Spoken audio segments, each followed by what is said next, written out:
আরে বৌদি ভালো আছো? হ্যাঁ ভালো আছি। আরে বৌদি ভালো আছো? না ভালো নেই। কেন বৌদি কি হয়েছে? কেন আমার ভালো থাকার জন্য তুই কিছু করতে পারবি যে আমার ভালো থাকবো কি করে? আরে আমি আর কি করবো বৌদি, আমি তো এমনি বললাম তুমি কেমন আছো। তাহলে দে 20,000 টাকা দে, আমি ভালো থাকবো। 20,000 টাকা কিছু দেবো, আমি তো তোমার এমনি বললাম যে বৌদি তুই তুমি ভালো আছো। বললি কেন আমি কেমন আছি? আমার ভালো থাকার জন্য 20,000 টাকা লাগবে, দে তুই 20,000 টাকা দিবি, তারপর এখান থেকে যাবি। আরে বৌদি আমাদের তো কোনো টাকা পয়সা নাই, কিন্তু আমি তোমার এমনি বললাম যে বৌদি তুমি ভালো আছো কিনা। তুই বললি কেন আমি কেমন আছি? তুই জিজ্ঞাসা করলি কেন? তুই জিজ্ঞাসা করেছিস যখন, তুই আমার 20,000 টাকা দিবি, তারপরে যাবি। আমি 20,000 টাকা দিলি পরে আমি ভালো থাকবো। দে 20,000 টাকা দে। দেখো বৌদি 20,000 টাকা যদি আমার পকেটে থাকতো তাহলে কি আমি এই জায়গায় থাকতাম? তাহলে তুমি অন্য জায়গায় থাকতাম।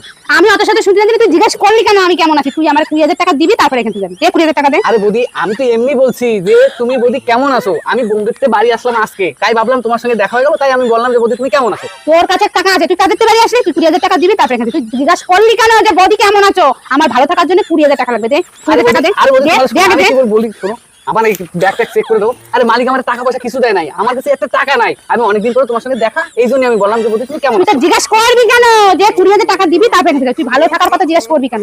দে সবকিছু দে। দে 20,000 টাকা দে। আমি এমনি এমনি বলছি যে বৌদি তুমি কেমন আছো, আমার কাছে কোনো টাকা পয়সা নাই। আমি আর জীবনে কাউকে কখনো না যে তুমি কেমন আছো।